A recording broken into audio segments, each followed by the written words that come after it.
What's going on, y'all, man? It's your boy Dre Onyx. Now, as we know, NBA 2K25 and NBA 2K26 are going to be virtually the same game meshed together with some added trickle there and trickle bit of there. Now, this video is the most informed 2K video. I asked around 4,000 people, around 4,000. Could have been more, could have been less. But I asked what was the meta point guard, the meta lockdown defender, the meta big man. And in this video, I made all three builds, putting together using my notebook. So I had to go in, get the information, get the data, write this down in my notebook, and then I quote unquote put the best build together of the lockdown defenders, the 6'3s, the 7-footers, or the big men. I'm just gonna say, when it goes to the big man section of this video, it's universally the same thing.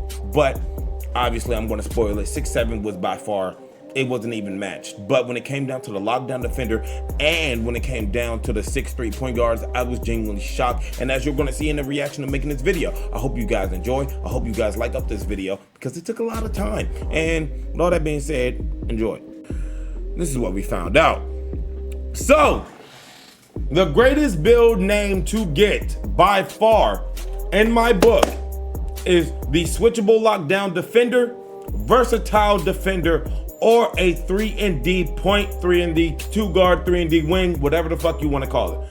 These are the best names to get if you're making the final boss best build. I have asked everybody within a range of heights, an assortment of heights, excuse the hand cam, even though there's nothing going on it. People are telling me that the best lockdown by far, that ranges by far, is between 6'4", 6'5", 6'6", 6'7", if you're a dedicated lockdown defender. But these people are telling me that 6'5" and 6'4" are the main two. But if you go 6'6", nobody blames you for going 6'6", etc. when going with the 6'7". The best build that we figured out was that the best height at 6'7" or 6'5" would be a small forward. If you were going to make a lockdown defender, you needed to make it at small forward. Reason being, this is what is told from me in the book. Please bear with me, I had to commit a lot of this to memory.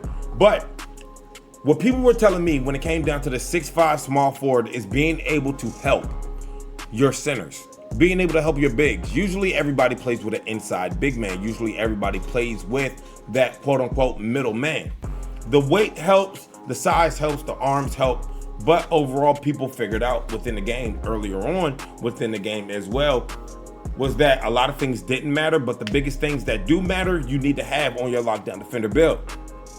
Being 6'5", you're getting the best of both worlds, being within a guard and being literally within a big. You're literally right there in terms of being a hybrid. So you can stick a guard, you can stick a big man, just depending on how you make your build. Now, we went max weight, 250 max weight, but if you go any smaller on your build, power forward, etc. so forth, all you can get is 250. So you might as well go to max weight on your 6'5" big man build. There's no ifs, ands, or buts about that. There were no arguments. Go max weight to get as much as you can in terms of quote unquote strength, is what a lot of people thought at first. We're going to show you some things, and this is going to shock you, may disappoint you even, but it really doesn't matter. Also going with the max wingspan. So we got 6'5", 250 max wingspan as the best base lockdown defender build on NBA 2K25. Once again, sources. Who are your sources? Comp stage meta lineups, Pro-Am. All right, 5v5 and 3v3 competitive Pro-Am players. All right, proven grounds, high ranked players, diamond, platinum, and up ranked players. All right, asking these people, getting in contact with these people, people that play these modes. All right, or who are telling me that these are the best lockdown players that they have made in the game, played with in the game, or had people that they made this build and they played with, or somewhat made this build. Because I took all the information, and just made some shit. But this is what it is. Just go ahead, let's.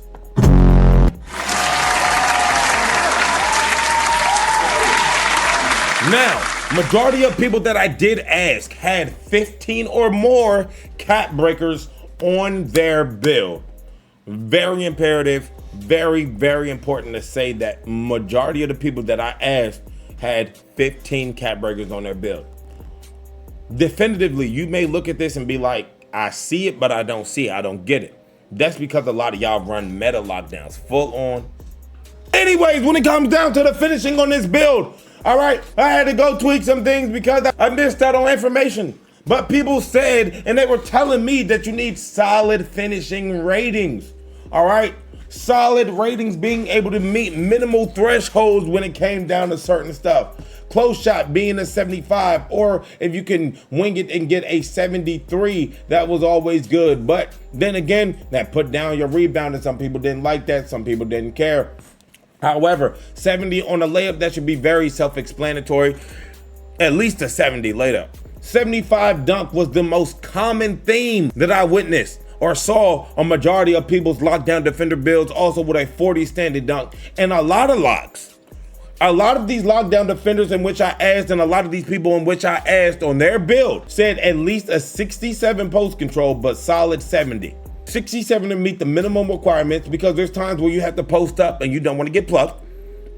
And at least it's better to have something over nothing, was what a lot of lockdown defenders were saying. And that's what a lot of the old heads were saying as well. Better to have something over nothing, but being able to spin a small guard when you have the small guard on you and get the quick stand and dunk, or being able to get the quick drive and dunk, or the quick layup, or just being able to have somewhat quote unquote well-rounded finishing on your lockdown defender build was all people really cared about. Can you have well-rounded finishing on your build? Cool. Now the shooting, very interesting, but this is where a lot of people put their first 5 cap breakers at for obvious reasons. Now, shooting the 3 ball. A lot of lockdown defenders have a decent dribbling guard on their team, meta guard that uses screens to get open and they're able to create their offense. However, there's a lot of times where the lockdown defender is wide open in the corner. So they either would put their cap breakers on their mid-range to have a 90 mid-range, get those solid shooting ratings, and then when they're in the corner spotting up, even with a lower 3 ball, they're able to still do what they're doing with the lower 3 ball. They're able to still get what they need to get off. They don't necessarily need a high 3. A lot of meta lockdown defenders that I was seeing that aren't full-on meta, you know, like full-on, let me have an 88-3. I'm just going to 3 hunt the whole time. A lot of these meta locks were saying go with a 70. A 73 pointer, and the people that they're playing with, or guard that they're playing with, has at least gold dimer. Their big man that they're playing with usually is an inside big man with high pass accuracy. So they weren't afraid with their units that they played with to go lower on a 3-pointer, knowing for a fact that they had teammates that were giving them the best passes possible, if that made sense. But a lot of middle ground thresholds said 75 will probably be the best. If you're compy, swampy, or in two-way tenacity, or in heat check, then you can use the 73 ball and be very efficient, but you still need to know what you're doing. A lot of these people as well with the 90 free throw. That should be self-explanatory. If you're playing Pro-Am 5v5, or if you're being able to play whatever game mode that you're in that involves free throw, whether that is in Pro-Am, or whether that is in Random Break, or whether that is in Squads Rec when you're practicing, or whether you're in the Proving Ground 5s. A 90 free throw was the minimum threshold rating that a lot of these lockdown defenders were using. Now, playmaking. I'm gonna get sick even talking about this fucking category because it's embarrassing, but it should be self-explanatory, but it was understood and then it wasn't, and it was a lot of confusion, a lot of sadness, but ultimately you could figure it out where people were going when it came down to playmaking. There were a lot of meta lockdown defenders saying that they don't need any pass accuracy at all. A lot of them had 55 pass accuracy or 25 pass accuracy because they never upgraded it, and they never upgraded any of their ball handling or speed with ball on their build. So there would be times where these lockdown or these meta lockdown defender builds would have such high steal and such high perimeter defense, but you can't get a block or you can't get a rebound. So there's times in transition where they would get a rebound, but they can't push the ball up court, one. They can't be the secondary ball handler for their team in order to help their team win or help get the ball up court faster, and they would either have to pray that the guard didn't leak down court, or they knew that their guard had to come to them because these are people running with their friends, running with their individuals, right? Or they gave the ball to the big man and let the big man push the ball up court because it would be easier knowing that the big man had higher pass accuracy. And I said to a lot of these people in whom I was interviewing or asking these questions, why would you hold yourself back like that as a lockdown defender? Not being able to push the ball up court, or if you are in the paint when you're switching, because it's usually the lockdown defender and the center whom are up high playing the perimeter and things like that. They're saying that on a build like that, being able to have the ball, or saying that they have a 75 pass sack and being able to grab a rebound, but even launching the ball down court just so their guard can get it on a decent little fast break, was significantly better than having all those lockdown defenders or all these meta lockdown defenders with 25 pass sack, no pass accuracy at all. And the same thing as being a secondary ball handler. If your main guard, right? If your main guard can't get the ball off, or can't do nothing with the ball, can't get their offense off, it's kind of no point. But if you're solely reliant on your guard to take you to the promised land, this is where a lot of teams fall short. Your guard being able, or having to be able to do everything, and always thinking that the load is on them to get the offense off, even though it's the big man out there. Then you got the guard that forces a terrible shot and just says free rebound for their big man so they can reset the offense or pass out to somebody and get the shot off. A lot of these meta players were telling me was that it's cool until it's no longer cool. It's like you're shooting a prayer shot and then that throws off the offense, or then that messes up everything. Just being able to be a secondary ball handler or a secondary scorer with midi fades, or you able to 300 a little bit with the caliber of build that you made, was significantly better than whatever else anybody was going through on their lockdown defender builds. Interesting enough. Okay, thing with the ball handle, being able to get minimal dribble moves and being able to somewhat hold your own as a lockdown defender, being able to get the Zach LaVine, not being able to get Steve Francis or anything, but being able to get minimum dribble moves to be able to get your offense off, to be able to play somewhat of a decent level of basketball. A lot of these advanced players were telling me that going for the 80 speed with ball and using Devin Booker dribble style with the 75 pass sack, 81 ball handle, and an 80 speed with ball was more than enough to be considered the secondary ball handler on the team, being as though using Devin Booker on a 6'5" build and Kevin Durant go-to shot is significantly just simply the best thing in the world. Simply the best thing in the world.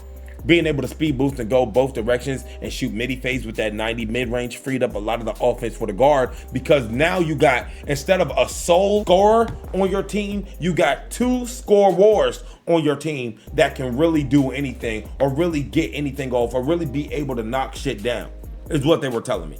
And I thought it was cool. Now, they also said that if you don't find yourself dribbling like that, there's a lot of lockdown defenders out there that just simply said, hey, I don't want to dribble. I just want to defend. I don't want to dribble. I don't want to shoot. I just want to defend. I don't want to finish. I just want to defend. Shoot an open corner three. A lot of these guys said that if they could go with no speed with ball at all, they wouldn't have any speed with ball and they will put the rest of the points on their speed. But you see, the lower you go down on your speed with ball, your speed goes down, which doesn't make sense at all, but the game we play. Plus, a cheap category, so why not just have it at a 75 and be meeting that minimum threshold? Now we're on to the defense. Now, this is a little bit, I'm not gonna lie, it's a little bit personalized. It's a little bit added up, if you will. It's a little bit, wouldn't say shaky, but it's like, if you're a legend and you have 21 cap breakers or something like that versus having 17 or somebody like that, this made a huge difference for a lot of competitive players within the game. So far it would be 5 cap breakers on your mid-range to have a 90 mid-range. So far it would either be getting to an 85 ball handle, depending on if you dribble a lot or you're a lockdown defender, or getting to an 80 speed with ball to be able to use Devin Booker dribble style. And once again, having that option of being able to dribble left and right and get speed boost animations left and right. That's so far. However, there's a lot of people who had more cap breakers, 21 cap breakers, and was able to get a 96 steal on their builds, and being able to have Hall of Fame glove and Hall of Fame interceptor on their build, and also being able to have a 90 speed is where you will put your last 5 cap breakers at. What a lot of people were telling me was, as main lockdown defenders or meta lockdown defenders, the 6'4" lockdown defenders, that is, having 99 perimeter defense and 99 still on your build, but after they get to a certain point in the paint, they just stop. They stop moving. They not able to go and contest because they have no block. They're not able to get a jump off because they have no defense in the paint because they left their interior defender to the big man. And it's like, it's cool that you made meta builds to play every single role. And this is what a lot of lockdowns were telling me, by the way. They were like, it's cool when you made a build to play a specific role. This guy guards the perimeter. This guy scores. This guy rebounds. And we play in unison. However, making a build, and this is word for word, making a build in which you can't even jump in the paint for a contest, or you can play perimeter, but you can't play interior, or you can play perimeter, try to go for a bump steal, don't get either of those. And when they're in the paint, you're a complete and utter liability. Very hurtful, very annoying for a center because it feels most centers are inside bigs whom are too slow. So you're telling me there's a lot of people that give up on the play, AKA they say, fuck it, they can have the two, we're gonna go get a three on the other end. This is how most people are thinking when it comes down to the defense. However, a lot of people were telling me being able to have our lockdown defender on our team that can play interior defense, that can play perimeter defense, that can get bump steals, and that can jump at least to try and get a contest on blocks. Even if they don't, it's the fact that you're able to at least try and jump for a contest. You're helping the big man significantly. You're helping our center significantly because he has to get back in the paint. But what if he can't? Okay, now you made a lockdown defender that can defend the paint and can grab a rebound. Oh my God. This is why a lot more people were picking the 6'5" over the 6'4", though the 6'4" gets a lot more attributes, quote unquote. Saying the 6'5" really is just that much better depending on how you use it or depending on how you play, which is very interesting to me. Now, rebounding is highly argued because they were like, I'm a lockdown defender. What do I need to rebound for? I have a center for that. That was the biggest argument, the biggest P-brain argument. And then there was people that said, if I can help my guard or help my center being able to rebound on the court, everybody needs to be a rebounder on the court. Everybody needs to have some form of rebounder. So the best lineups I'm going to show you guys in this build are what majority of people were making, or majority of people were using, or majority of people used at the most competitive levels when playing the game that they're playing. I just want y'all to know that. So this is the lockdown build. I'm going to show the inside and the outside meta centers that were being used as well. And then also I'm going to show the guard build. But now that we made it through everything, on to the physicals. Oh my God. Now the physicals, when it came down to the physicals of a lockdown defender, probably how it's going to be on NBA 2K26. A lot of people said you can have an 85 speed and not feel anything. However, going to a 90 speed made a significant difference. Speed is what 98% of the people that I asked in this journal, 98% of the people, look, there's a fucking pin right in here. There's a pin in here. 98% of the people said having at least a 90 speed warranted the best change. There was no amount of agility that helped a person get to the ball any quicker or get the ball any better that they didn't notice. There was no amount of strength, which we're going to get into in a minute, that didn't warrant any physical change or any type of change within their build or within their play style, within whatever they were trying to do on their mind player. They simply said 90 speed. If you can get one of those takeovers that gives you a little bit more speed, even if you can't, I'll let you guys know which takeovers the lockdown defenders were using. But the biggest thing that people figured out was you don't need as much strength as you think you need. Interesting.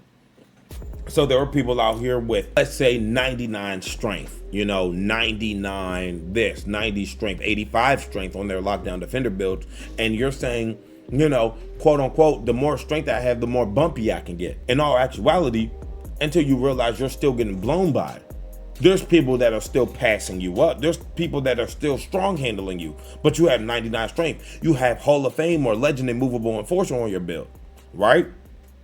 Yet there's Immovable Enforcer popping up on your build, and there's somebody still greening a layup on you, right? So when people realize, hey, all you need is a 75 strength. By the way, this is coming from 2K Toots. This is coming from 2K Toots. The source even said, all you need is a 75 perimeter and a 75 strength to at least eliminate majority of those cutoff animations. if you can meet the requirements to get that on your build. Same thing with the vertical. So now, this by far was the best lockdown defender build that was made on NBA 2K by 95% of people due to what I said of circumstance, play styles, friends, abilities, having a 90 mid-range and being able to somewhat mid-range hunt, being a corner sitter and getting ready for that three, having a 90 free throw and being able to knock down free throws, being able to pass. Being able to pass to some degree, being able to get the minimum threshold on dribble ratings, 75 speed with ball. Even if you didn't need it, it was nice that you had it. Having the player that's a lockdown defender to be able to play interior defense, perimeter defense, steal the ball, and at least jump for a contest and be able to get a rebound. And if they did get a rebound, be able to throw the ball down court to your guard that's probably already cherry picking, that can probably knock down a three in the corner. This is everything. Now you guys can be like, this build is ass, this build is garbage. This is stats, statistics, and analytics. This is me going around asking people. I literally sat down over the course of 2.5 weeks asking people and getting their thoughts and opinions on what was the best lockdown defender build in the game. And they by far said this is the best one, or I at least made it.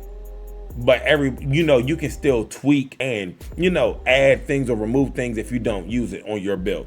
Now, we're going over to the 6'3 guards or the 6'4 guards that a lot of people were using on their builds and the harshness of those builds when it came down to 3-point shot hunting or, being an ISO dribbler. And I'm going to show you guys once again the big man builds that were also being used.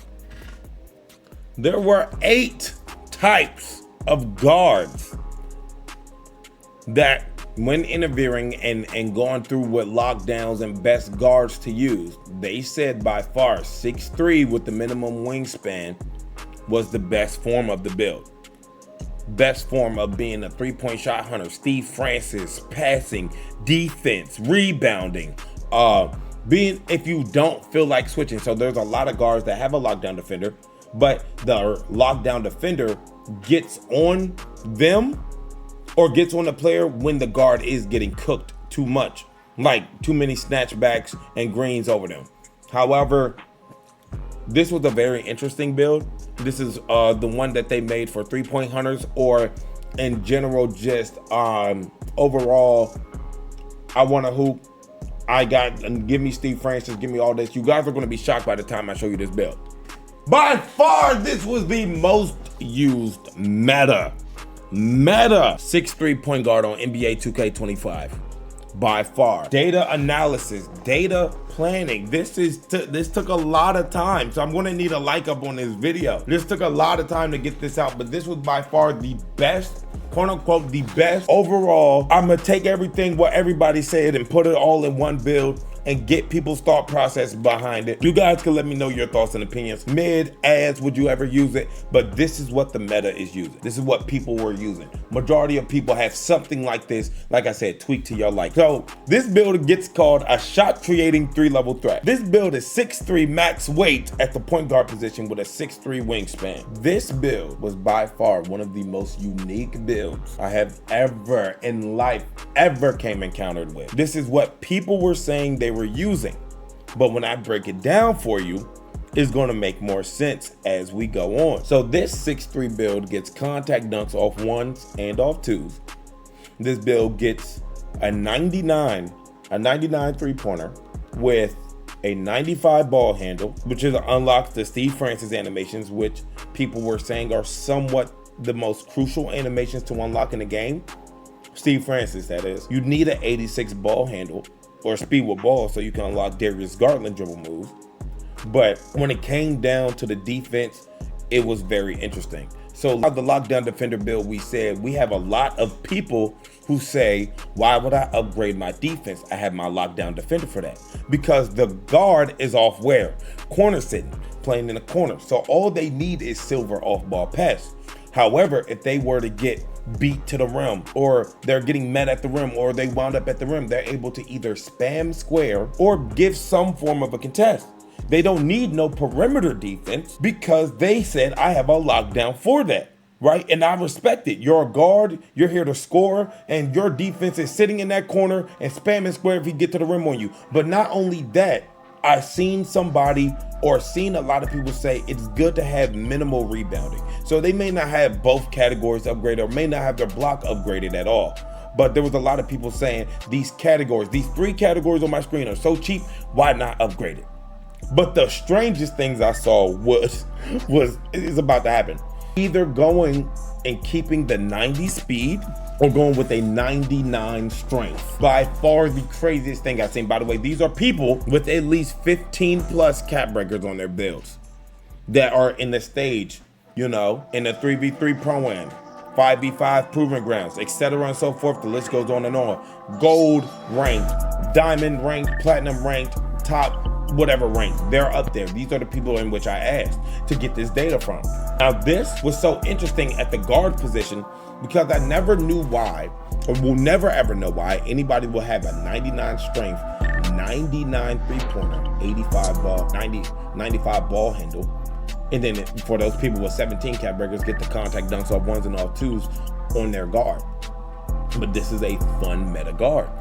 When you think about it, if you're on the threes or you're playing the threes majority of the time, you're not really on the twos. You're not worried about the twos, but you're a 3 hunter. That's your biggest thing. You need a 3 hunt on your build. That's why your 3-pointer is so high. You don't need no more than a 90 speed. If you're really thinking about it, you're just getting back in transition. You're guarding the corner sitter. Why would you need agility? You're not moving back and forth. That's what your lockdown's job is for. That's what these people are saying. My lockdown's job is to play that perimeter defense and have that high interior defense and rebound and all that other stuff. I sit in the corner. All I need is silver off-ball pass. If he drives to the rim or thinks it's sweet, I can spam square on him.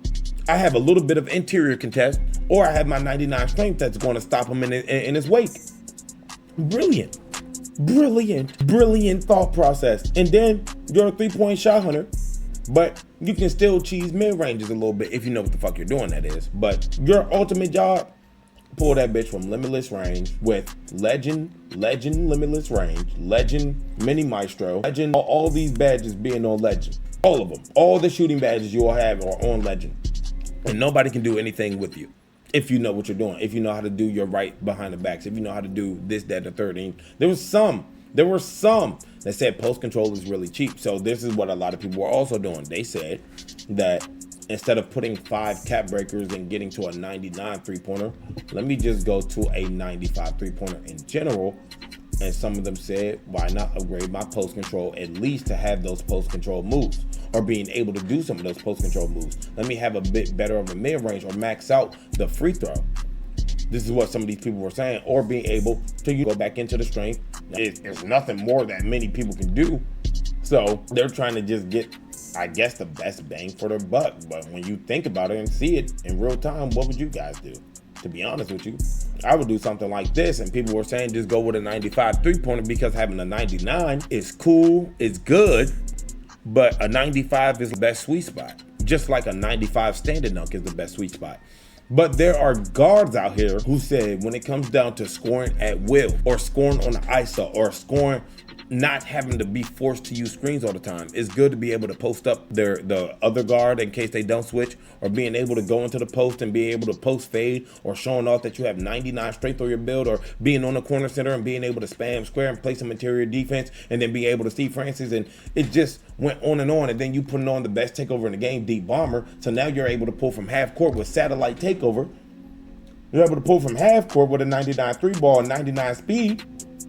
So these people are just saying these things, and it just keep going, and they keep going, and they keep going until they made something like this. But essentially what the best meta build was, the first best meta build was 3 hunters that hunt with the 99 3-ball, playoff screens, Steve Francis, corner sit, let their lockdown defender do what they do, and they have 99 strength on their build. Point blank. Being able to, some lockdown defenders, you can strong handle them if you had legend strong handle off the ripskis.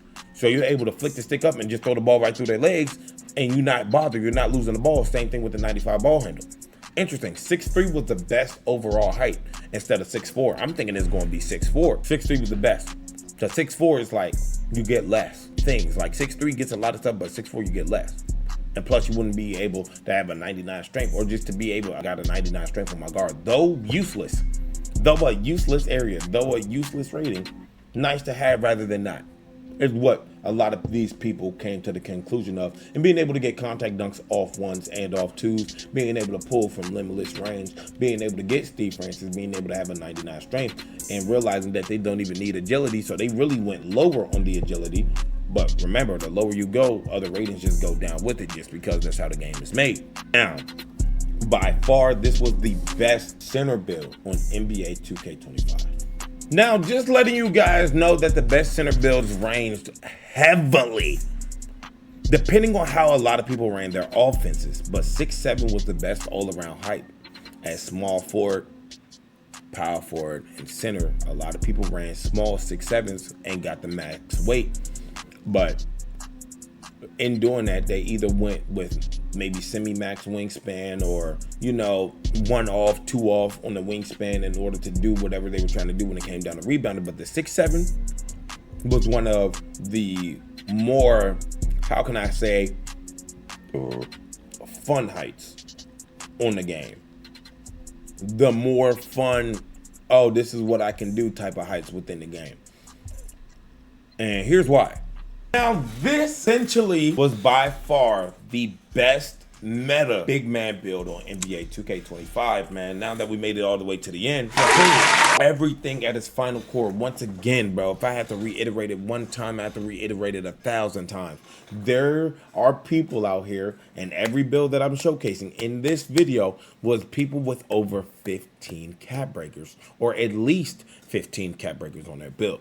Now, when it came down to the meta big man, people were finding out that the 6'7" max wingspan, max weight was one of the best builds to make within the game in terms of versatility, being able to play perimeter defense, switching with a lockdown defender, or going up against those meta inside big men and being able to hold their own. But this by far was one of the strangest when it came down to being a third dairy ball handler and being on a winning unit. So you got a secondary ball handler, you got your primary guard, and y'all seen what our primary guards have. 99 straight Steve Francis, corner centers, no perimeter defense, all steal, 99 3-point shot hunters. You seen our lockdown defender being able to have the interior defense, the perimeter defense, the steal, the block, the rebounding, the pass accuracy to be able to hold our own, a little bit of finishing. And this is our meta big man build. Right, wrong, and different. Now, from the start this is what a lot of people were saying, or a lot of people were doing with 6'7" heights at power forward, specifically with the max weight, max wingspan, was the overall just they want to be able to dunk when they get at the rim. They want to be able to do a standard dunk at some way, just in some way, shape, form, or function, being able to standard dunk. But also there's a lot of people that were on outside big men and stuff like that. So being able to have, once again, just a little bit of post control, or being able to say, hey, I can step in and shoot a mid range, or being able, I can step out with some pass accuracy off my teammates. If all your teammates got pass accuracy, but that is, you're able to be that big man for your team and being able to step out and shoot a 3 if you need to shoot a 3. And a lot of these inside bigs, or big men, outside bigs in general, weren't using ever the range, even though you can get an 87 mid range on this build. This is not what a lot of these meta players were doing.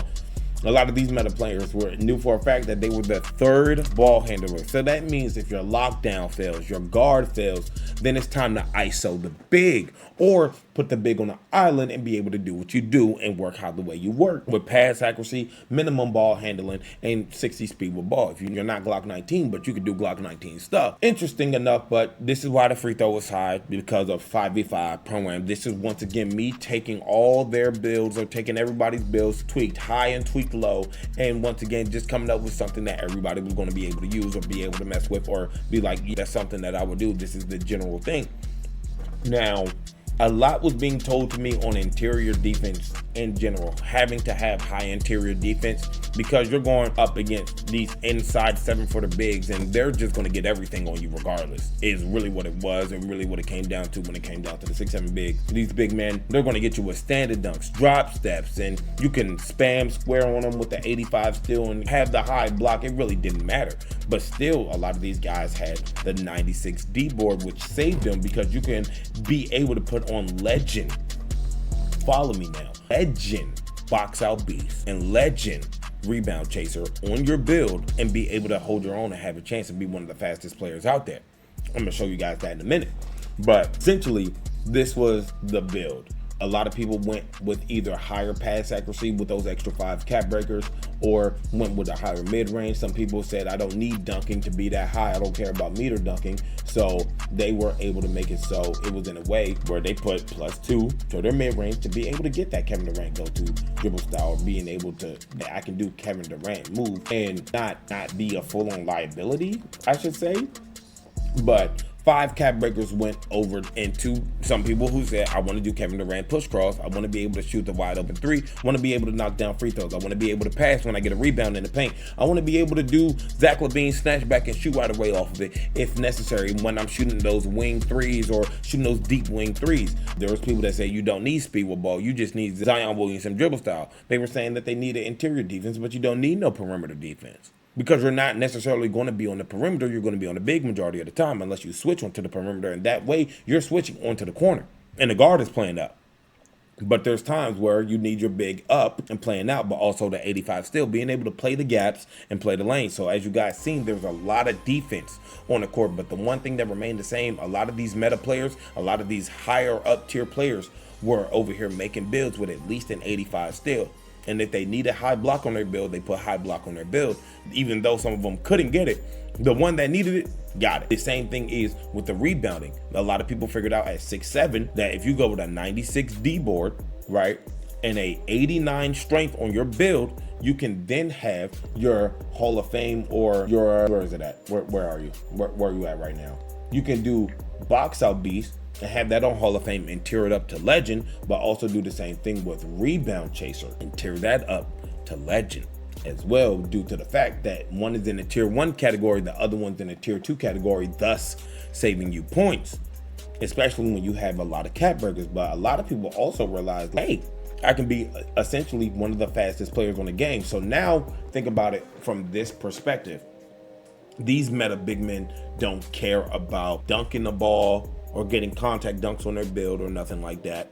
But they just want to say, hey, when I get to the rim, I want to be able to dunk the ball. I want to be able to meter dunk, etc. so forth. I want a high mid-range so I can shoot mid-ranges. I can fade mid-ranges. I can do Kevin Durant go-to, which allows people to ISO the big man. As the third dairy ball handler, these are talking about threes players.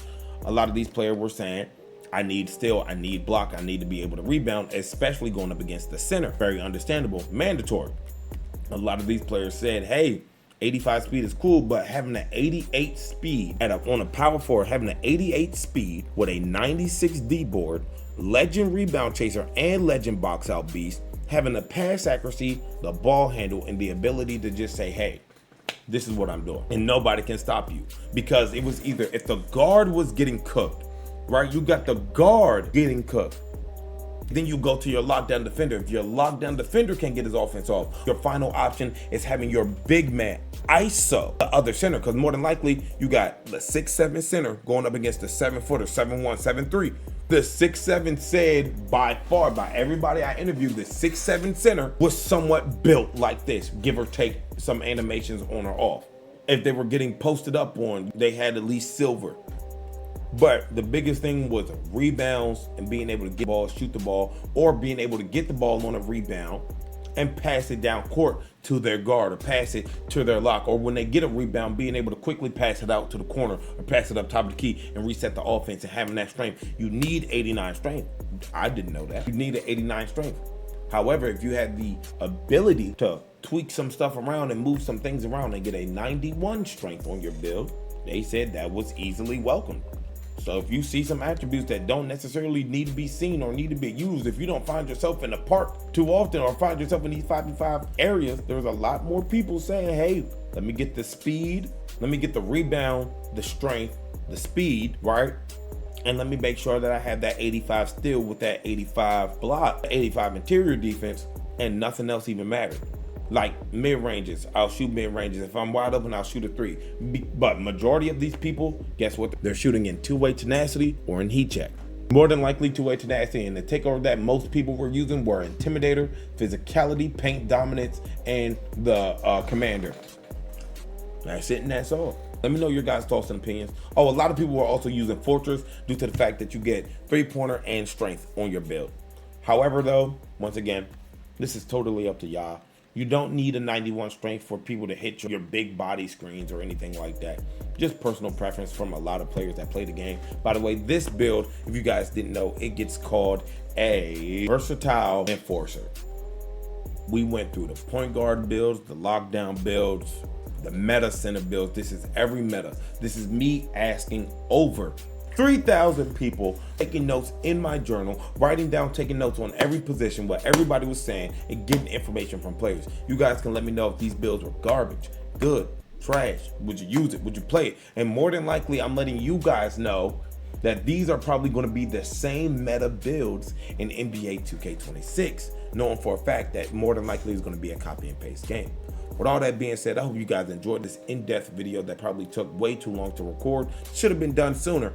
But now that you have the information, I'm going to let you do what you do. I'm going to get up with y'all in the next one. Take care of yourself. Love yourself. And I'm out, bro. Peace.